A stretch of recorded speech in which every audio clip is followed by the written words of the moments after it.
출애굽기 4장입니다.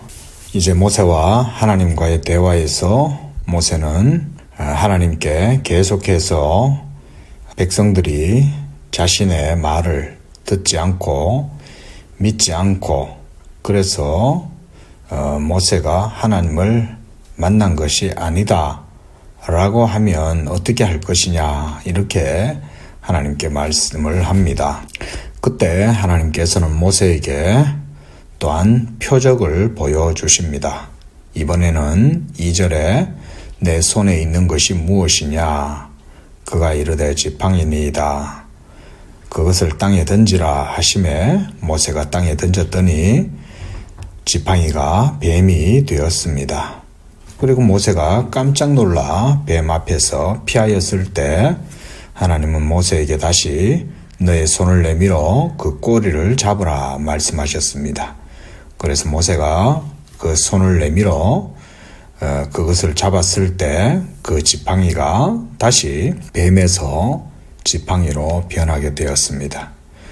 그리고 5절에 이는 그들에게 그들의 조상의 하나님 곧 아브라함과 이삭과 야곱의 하나님 여호와가 너에게 나타난 줄을 믿게 하려 하심이라 이렇게 말씀을 하고 있습니다. 이것은 바로 백성이 모세를 믿지 않을 뿐 아니라 그들의 조상의 하나님 여호와를 믿지 않기 때문에 하나님께서 이와 같이 모세에게 표적을 보여주신 거죠. 구약에 있어서 기사와 표적은 하나님의 전능하신 능력 그리고 진리에 대한 증거로 제시가 되었습니다. 그래서 이번에 6절에서는 하나님이 다시 표적을 보여주시는데 이번에는 모세의 손을 그 품에 넣으라 말씀하십니다. 그가 손을 품에 넣었다가 꺼내보니까 손에 나병이 생겨서 손이 곰팡이가 확 핀 거예요. 그래서 그 곰팡이 때문에 눈같이 되었다 그랬습니다. 한마디로 손이 완전히 썩어버린 것이죠. 자, 우리가 이런 걸 볼 때 하나님의 능력은 언제든지 자유롭게 역사하실 수 있고 하나님이 원하시기만 하면 언제든지 하나님이 그 뜻대로 모든 일을 행하신다는 것을 우리는 알 수가 있습니다. 바로 이런 것이 전능하신 하나님의 능력이죠. 그래서 다시 7절에 네 손을 다시 품에 넣으라 하셨을 때 모세가 다시 손을 품에 넣었다가 꺼내보니 그의 손이 본래의 살로 되돌아오게 되었어요. 자, 하나님께서 모세에게 지금 왜 이러한 것들을 계속해서 하라고 하실까요?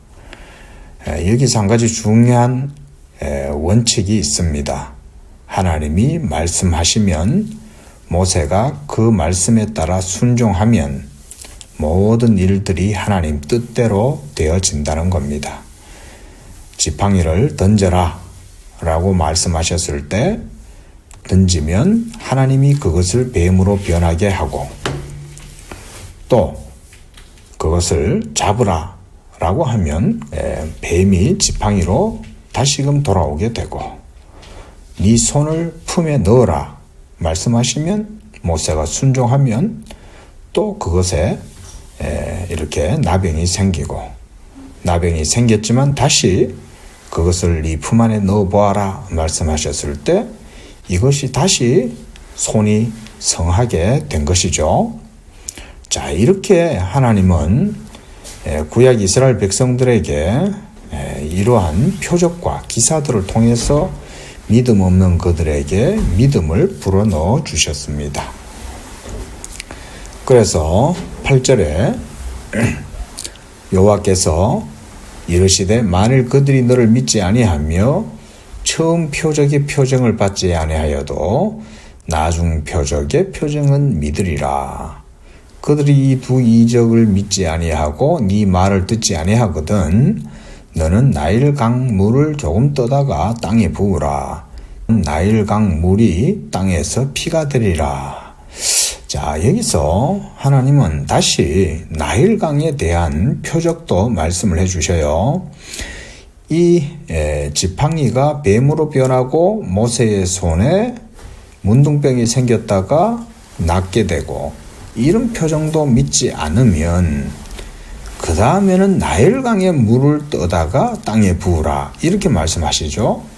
왜 나일강에 물을 떠다가 땅에 부으면 하나님이 그것으로 땅에 피가 되게 하리라, 이렇게 하셨을까요?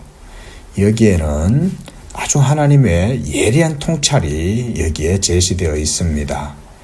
그것은 이스라엘 백성들이 애굽에 살면서 그들이 하나님에 대한 순수한 신앙을 잃어버린 거예요. 하나님께 대한 참된 경건을 잃어버리고 애굽에 묻혀 살다 보니까 그들이 이 애굽인들과 같이 나일강을 신적인 존재로 여기게 된 겁니다. 나일강을 통해서 그 나일강 삼각지 유역이 이 델타 삼각주잖아요. 그것이 얼마나 비옥해집니까? 그래서 나일강이 범람하고 한번 흙이 내려가면 그 범람한 나일강 하류가 엄청나게 비옥해지고, 그래서 거기에는 온갖 무기물, 유기물들이 가득해서 거기에 뭘 심어도 곡식이 잘 되고 이렇게 되는 거죠. 그런데 고대인들에게 있어서 바로 이런 나일강은 신적인 존재로 여겨지게 된 거예요. 지금 그 애굽 고센 지역에서 살고 있던 이 유대인들이 하나님께 대한 신앙을 잃어버리고 그들은 이제 나일강을 마치 신과 같이 여긴 거예요. 그래서 하나님께서는 그들의 이러한 어리석은, 한마디로 불신앙적이고 나일강을 신과 같이 여기는 그들의 신앙을 바로 이와 같은 표적을 통해서 깨트리시는 거죠. 그렇게 함으로써 그들의 불신앙을 하나님이 정곡을 찌르시는 거예요. 그렇게 해서 이 표적을 행해서 나일강에 물을 떠서 땅에 부었을 때 그것이 땅에서 피가 되는 것을 보면 그들이 깜짝 놀라겠죠. 신성한 나일강 물인데 모세가 그 물을 떠서 땅에 부었을 때 그것이 피가 된다는 것은 끔찍한 모습을 보여주는 거죠. 신성한 물이 피로 변한다는 것은 죽음을 의미하잖아요. 모세에게 그런 능력이 있다는 걸 이스라엘 백성들이 보면 그 모세를 보내신 여호와 하나님의 존재에 대해서 그들은 두려움뿐만 아니라 경외감을 가질 수 있겠죠. 바로 이렇게 하나님은 믿음 없는 이스라엘 백성들에게 믿음을 이런 방식으로 주시는 거예요. 자, 그래서 이제 12절에 이제 가라. 내가 너의 입과 함께 있어서 할 말을 가르치리라, 이렇게 말씀하십니다. 하나님은 이렇게 모세와 함께 하실 때 모세가 할 말조차도 하나님의 신의 감동에 의해서 모세의 입에 부어 넣어 주신다, 이거죠. 자, 이렇게까지 하나님은 처음부터 끝까지 모든 일들을 다 행하심에도 모세도 지금 믿음이 없는 거죠. 그래서 13절에 오 주여 보낼 만한 자를 보내소서, 이렇게 하나님이 모든 걸 다 행하시고 이루시겠다, 내가 하겠다라고 얘기하는데도 모세는 그래도 보낼 만한 자를 보내달라는 거예요. 자기는 못하겠다 이렇게 말하는 거죠. 그래서 이제는 하나님이 야, 내가 이만큼이나 했으면 너도 하면 되지. 믿음이 없어가지고 여전히 주저하고 있는 그런 모세를 향해서 하나님이 그래서 노하시는 거죠. 그래서 14절에 노하여 이르시되 레위 사람 네 형 아론이 있지 아니하냐. 그가 말을 잘하는 걸 내가 아노라.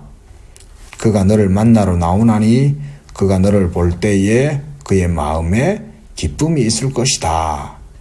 이번에 하나님께서는 아론을 모세의 동역자로 붙여주시는 거예요. 그래서 이 또 아론이 말을 잘 했나 보죠. 그 아론이 말을 잘하는 것도 하나님의 은사였던 거죠. 그리고 하나님은 아론의 이 제담, 입담 이런 것도 이제 하나님의 일을 이루기 위해서 선하게 쓰시는 것을 알 수가 있습니다. 그리고 무엇보다 아론이 모세를 만날 때에 그의 마음에 기쁨이 있을 것이다. 이 말은 성령으로 말미암아 아론을 감동하심으로 그래서 아론이 마음에 기쁨이 있게 될 것이다. 하나님은요, 우리를 사용하실 때 우리 안에 기쁨을 두고 행하게 하십니다. 자원하는 마음을 두고 행하게 하십니다. 그래서 이제 모세가 아론에게 말하고 그의 입에 할 말을 주면 이제 하나님께서 모세의 입과 그리고 아론의 입에 함께 있어서 너희들이 행할 일을 가르칠 것이다. 이렇게 말씀하고 있습니다. 그리고 아론이 모세를 대신해서 백성에게 말할 것이요. 그는 너의 입을 대신할 것이며 모세는 아론에게 하나님과 같이 되리라. 자, 우리 여기서 한 가지 주목해야 할 점이 있어요. 자, 이렇게 하나님이 하실 수 있잖아요, 지금. 하나님이 말하자면 차 뜨고 포 뜨고 하나님께서 모든 것을 다 행하실 수가 있는 거예요. 그럼에도 불구하고 하나님은 지금 누굴 쓰시겠다고 계속 이러시는 거예요? 아니, 아론이 말을 잘하면 아론을 세울 수도 있잖아요. 그런데 지금 하나님은 그 아론조차도 하나님이 사용하시지 않겠다는 거죠. 누굴 쓰시겠다는 거죠? 모세 자신을 하나님이 사용하시겠다는 거예요. 자, 여기서 우리가 알 수 있는 것은 뭐냐면 하나님이 기뻐하시는 자를 쓰실 때 반드시 하나님은 그가 아무리 약하고 부족해도 하나님이 택하시면 택하신 그 사람을 하나님이 쓰신다는 것입니다. 그 사람이 아론보다 말도 못하고 믿음도 없고 부족하고 그래서 마음도 담대하지도 못하고 용기도 없고 두려움이 많고 이래도 하나님은 어찌하든지 택하신 자 모세를 쓰시는 거죠. 그래서 모세 너는 아무것도 하지 마라. 너는 그냥 가만히 있기만 해라. 아론이 다 할 거고 내가 그 모든 것들을 할 테니까 너는 꺼다놓은 보리자루처럼 그냥 가만히 있어. 말하자면 이 정도로 하나님은 모세를 쓰시겠다는 거예요. 우리를 하나님이 사용하실 때도 마찬가지입니다. 여러분들이 두려워할 필요가 없고 여러분들이 근심할 필요가 없는 것은 여러분들이 뭘 잘하고 여러분들이 무슨 만반의 준비가 되어 있고 엄청난 재능이나 능력을 갖고 있어서 그래서 하나님이 우리를 쓰시는 게 아니라는 겁니다. 그저 우리가 부족하고 연약하고 그저 꺼다놓은 보리자루처럼 아무것도 아닌 것 같아도 하나님은 자기가 기뻐하시는 자들을 통해서 일하시기를 원하신다. 이 사실을 우리가 잊어서는 안 되는 것입니다. 바로 이런 것을 우리가 이런 일들을 통해서 볼 수가 있어야 되겠습니다. 그 다음 이제 모세가 장인 이도로에게 가서 말합니다. 이제 내가 애굽에 있는 내 형제들에게 돌아가고 그들이 살아있는지 알아보려고 합니다. 나로 가게 하소서. 이렇게 말하니 이도로가 모세에게 그럼 평안히 가라. 이렇게 얘기를 합니다. 아마 모세는 장인 이도로에게 자기가 광야에서 여호와를 만났다 이런 얘기를 안 한 것 같아요. 19절에 여호와께서 미디안에서 모세에게 이르시되 애굽으로 돌아가라. 너의 목숨을 노리는 자가 다 죽었느니라. 이렇게 모세가 수배령이 내리고 모세를 잡아서 죽이려고 했던 왕도 이제 죽고 그 후계자들이 일어나고 지금 이제 그 80년 세월 동안 그러니까 모세가 40세 때 이제 광야 미디안 광야로 도망을 왔으니까 이제 40년이 지난 거죠. 그러니까 그동안 많은 이제 변화가 있게 된 거죠. 그래서 모세가 그의 아내와 아이들을 나귀에 태우고 애굽으로 돌아가는데 모세가 하나님의 지팡이를 손에 잡았어요. 자, 여기서 모세는요, 하나님의 지팡이를 손에 잡았다 그랬습니다. 왜 지팡이를 잡았다고 여기다 기록해 놨을까요? 하나님의 함께 하시는 표적이잖아요. 그래서 이것이 일평생 모세가 이스라엘 백성들을 인도할 때 이 지팡이를 손에 잡고 하나님이 일을 합니다. 그리고 이제 21절에 하나님께서 모세에게 말씀합니다. 네가 애굽에 돌아가거든 내가 너의 손에 준 이적을 바로 앞에서 다 행하라. 그리하면 내가 그의 마음을 완악하게 한즉 그가 백성을 보내주지 않을 것이고 너는 바로에게 이르기를 여호와의 말씀에 이스라엘은 내 아들 내 장자라. 내게 이르기를 내 아들을 보내주어 나로 섬기게 하라 하여도 네가 보내주기를 거절하니 내가 네 아들 네 장자를 죽이리라 하셨다 하라 하시니라. 자, 이제 여기서 우리가 조금 성경을 깊이 있게 봐야 될 대목에 이르렀습니다. 그게 뭐냐면 21절에 모세를 통해서 애굽에 가서 바로에게 이적을 다 행하라고 이렇게 말씀하시면 이런 이적을 보면 보통 우리가 상식적으로 그죠? 일반적으로 생각을 해보면 이런 기적이나 이적을 보면 우리 생각에는 와 대단하다 그리고 놀라겠죠. 그래서 이런 이적 행위 능력을 보고 다들 놀라서 그 앞에 두려워하고 떨고 이러는 게 일반적이고 상식적인 모습이지 않습니까? 그런데 지금 바로는 어떻게 한다는 겁니까? 하나님께서 그의 마음을 완악하게 하시겠다는 거예요. 이것을 우리가 깊이 좀 이해를 해야 됩니다. 하나님이 완악하게 하시겠다. 이 말이 뭐냐? 이것은 하나님이 바로의 마음을 악하게 하는 것이 아니라 바로의 마음 자체가 원래 이렇게 악한 거예요. 이것은 바로뿐만 아니라 하나님께 버림받은 사람들, 하나님의 택함을 입지 못하고 버림받은 자들도 다 이와 같습니다. 그래서 예수 그리스도의 복음이 전해지고 하나님의 참 진리가 증거되고 선포되면 하나님의 택한 백성을 하나님께서 그 마음을 부드럽게 만들고 그렇게 해서 하나님의 말씀을 들을 수 있는 길을 주시는 거예요. 그런데 버림받은 자들의 특징이 뭐냐면 예수 그리스도의 복음의 말씀만 들으면 마음이 강팍해지는 거예요. 그래서 평상시에는 굉장히 도덕적인 사람이고 교양도 있고 매너도 있고 인품도 훌륭한 것 같아요. 아주 지적인 것 같고 그래서 사람들이 봤을 때 누가 뭐라고 해도 흠잡을 만한 것이 없는 그런 정도로 인품도 뛰어난 것 같은 사람인데 예수의 복음만 들으면 십자가를 멸시하고 하나님의 복음을 조롱하고 이렇게 되는 거죠. 이게 바로 하나님께 버림받은 자의 특징입니다. 지금 바로에게 하나님께서 이와 같이 역사하신다는 거예요. 하나님의 참 진리가 역사하면 죄인들의 마음은 이와 같이 반응을 나타내 보입니다. 그래서 사도 바울도 말하기를 복음의 이중적인 측면을 얘기하죠. 어떤 이에게는 이 복음이 생명의 냄새로, 어떤 이에게는 이 복음이 사망의 냄새로 역사한다. 이것을 누가 감당하랴? 사도 바울이 이렇게 말을 하는 걸 우리가 알 수 있습니다. 그만큼 이 하나님의 진리의 말씀의 역사는 우리 인간들에게 있어서는 엄청난 결과를 드러내고 엄청난 효력을 나타내는 것입니다.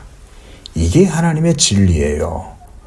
우리가 이런 말씀들을 통해서 이런 사실들을 볼 수가 있어야 됩니다. 그래서 이제 바로에게 하나님께서 내 자녀들을 내보내라. 내 아들을 내보내라. 그래서 나를 섬기게 하라. 라고 얘기할 때 23절에 네가 보내주기를 거절하니 내가 너의 장자를 죽이리라. 벌써 하나님은 애굽을 심판하고 벌하실 것을 벌써 작정하신 거예요. 그러니까 하나님이 애굽을 심판하고 벌하실 것이 작정되어 있기 때문에 결과적으로 바로가 하나님의 말씀을 듣지 않는 겁니다. 불순종하는 겁니다. 이런 가운데 이제 하나님께서 이런 애굽의 큰 일을 이룰 것이다 라고 말씀하시면서 이제 모세가 길을 갑니다. 그런데 모세도 뜻밖의 사건을 경험합니다. 24절에 보니까 모세가 길을 가다가 숙소에 있을 때에 하나님께서 그를 만나사 그를 죽이려 하셨다. 이건 또 무슨 말일까요? 왜 하나님께서 모세를 만나시고 그를 죽이려고 하셨을까요? 여기에도 우리가 깊은 성경의 진리가 있다는 사실을 생각을 해야 됩니다. 모세가 이 출애굽 기록을 했는데 모세 자신이 경험한 일을 모세 자신이 이렇게 기록을 하고 있는 거죠. 이것은 분명한 의도가 있다는 거예요. 이것을 기록하게 된 것은 뭐 때문일까요? 25절에 보면 모세의 아내 십보라가 돌칼을 가져다가 그의 아들의 포피를 베어 그의 발에 갖다 대고 이르되 당신 참으로 내게 피난편이로다 하니 여호와께서 그를 놓아주시니라. 그때의 십보라가 피난편이라 함은 할례 때문이었더라 말씀했습니다. 자, 여기서 십보라는 어떤 상황에서인지는 정확하게 모르지만 하나님께서 모세를 죽이려고 하신다는 사실을 십보라는 알게 된 거죠. 그래서 이 십보라가 돌칼로 그 아들, 둘째 아들입니다. 둘째 아들의 포피를 베어서 그 포피 가죽을 모세에게 던집니다. 그리고 모세의 발에 갖다 대면서 말하기를 내게 피난편이로다. 자, 이게 우리가 그냥 이렇게 글로만 적혀 있으니까 조금 생동감이 없는데 우리가 좀 더 현실감 있게 한번 생각을 해 보십시오. 십보라가 자기 아들의 그 성기에 포피를 베어서 모세의 발에 갖다 댈 때 그 아들은 또 얼마나 아팠겠어요. 그 상황이 지금 굉장히 급박할 뿐 아니라 위기감이 엄청났다는 걸 알 수가 있는 거예요. 자칫하면 지금 모세가 죽을 판인 거니까. 그리고 십보라는 그 사실을 깨닫고 이 아들의 포피를 베어서 그 피가 묻은 그 포피를 그 모세의 발에 갖다 대었다. 이렇게 함으로써 하나님께서 그를 놓아주신 거예요. 그 십보라도 이 사실을 알게 된 거죠. 영적인 사건이었던 거죠. 그때의 십보라가 모세를 향하여 당신은 피난편이다. 당신은 피가 없으면 살 수 없구나. 이런 말이겠죠. 그렇게 함으로써 이것은 바로 할례 때문에 이랬다. 그러니까 우리가 이것을 종합해 보면 모세의 아들이 할례를 받지 않았고 할례 받지 않는 그런 상황에서 모세의 아들이 지금 모세와 함께 애굽에 내려가는 것은 합당치 않은 일이었던 거죠. 왜냐하면 할례를 행하여야 하나님의 일을 수행함에 있어 모자람이 없기 때문에 그래요. 이 할례 없이 가나안 땅에 들어갈 수 없고 할례 없이 하나님의 일을 할 수가 없는 거죠. 지금 애굽에 내려가서 이스라엘 백성들을 이끌어내 오시는 그 사건은 바로 이와 같은 하나님의 구속의 역사이기 때문에 모세의 아들조차도 할례를 행하지 않고서는 이 일을 할 수 없고 그것 때문에 하나님이 모세를 노중에서 만나서 숙소에서 그를 죽이려고 하셨다는 거예요. 이게 바로 뭐냐면 벌써 하나님의 율법의 진노와 공의 이런 거를 보여주는 거죠.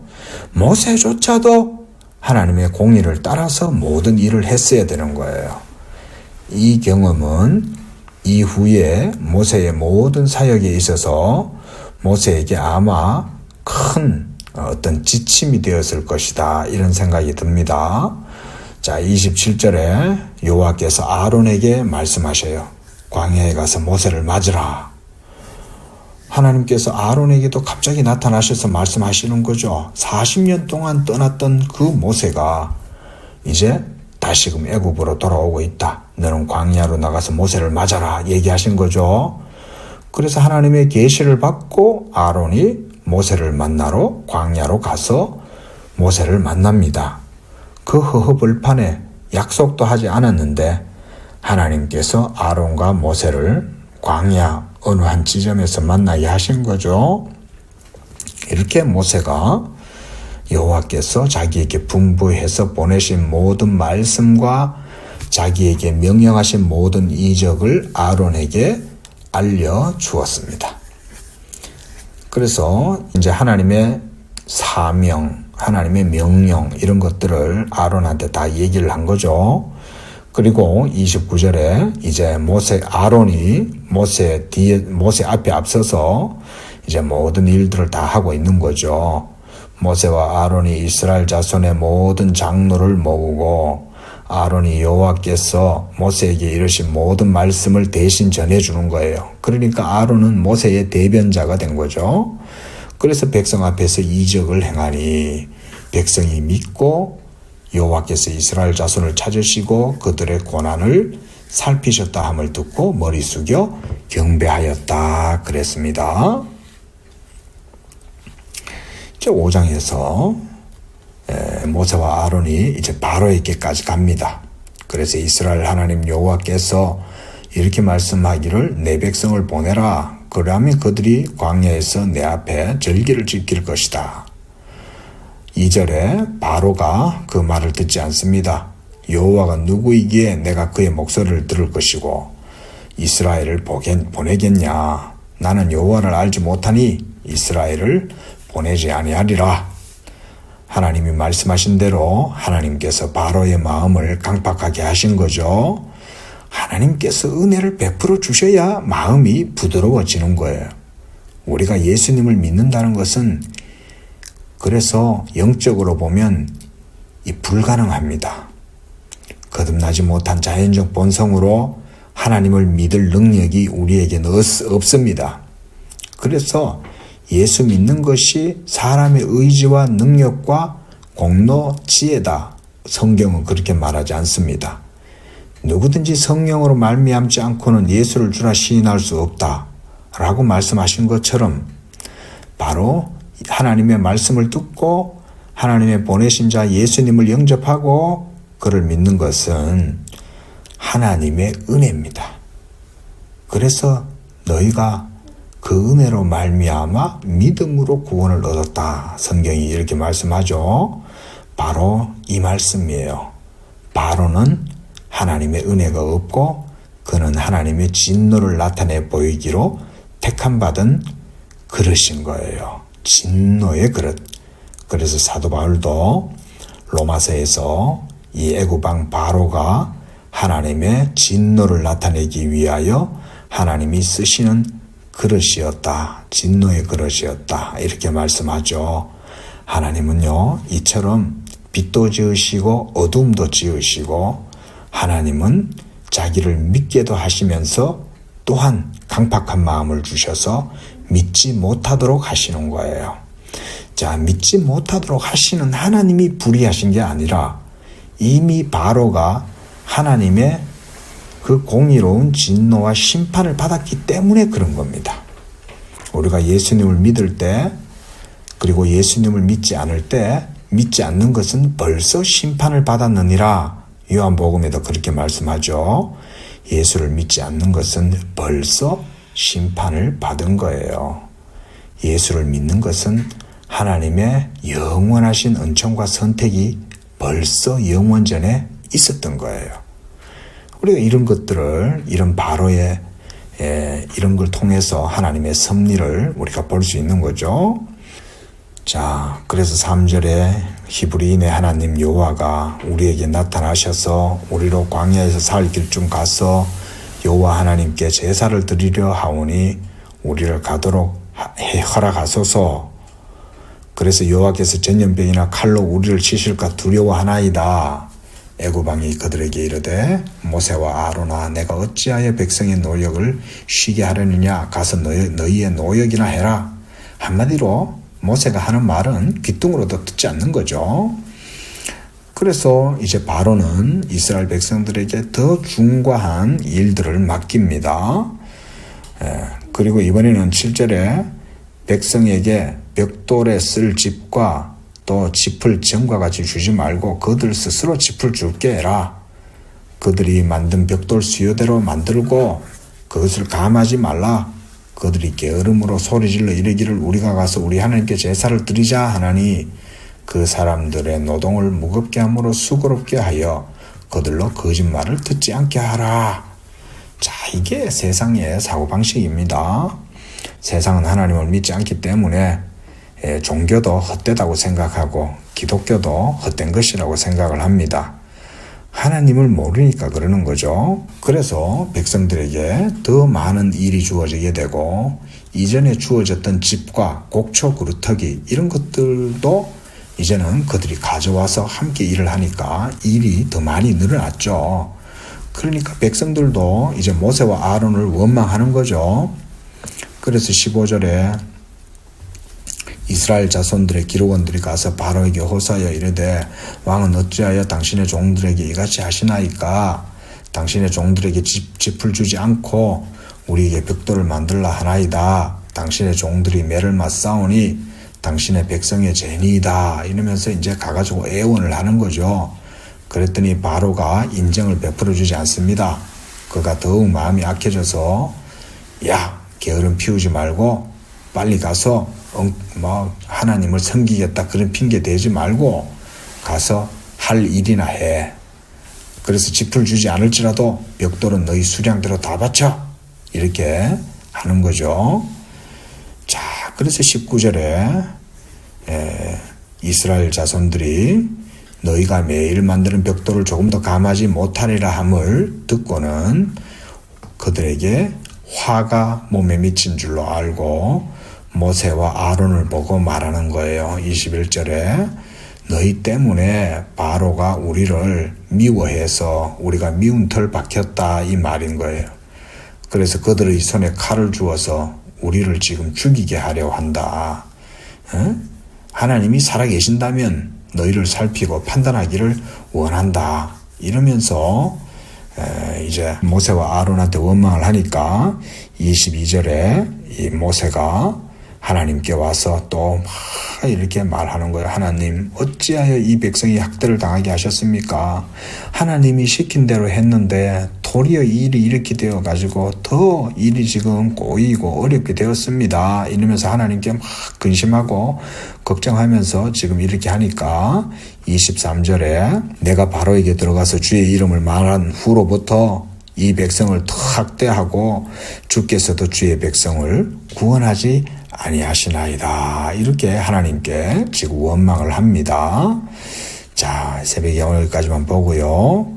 이렇게 해서 하나님께서는 이제 모세를 통해서 일을 했지만 일은 더욱더 꼬여가는 것 같지만 그러나 하나님은 모든 일들을 영원부터 영원까지 다 하시고 하나님의 주권과 섭리 가운데 지금 이루어가고 계시는 거죠. 우리가 이런 본문을 통해서 바로 그런 것들을 볼 수 있어야 되겠습니다.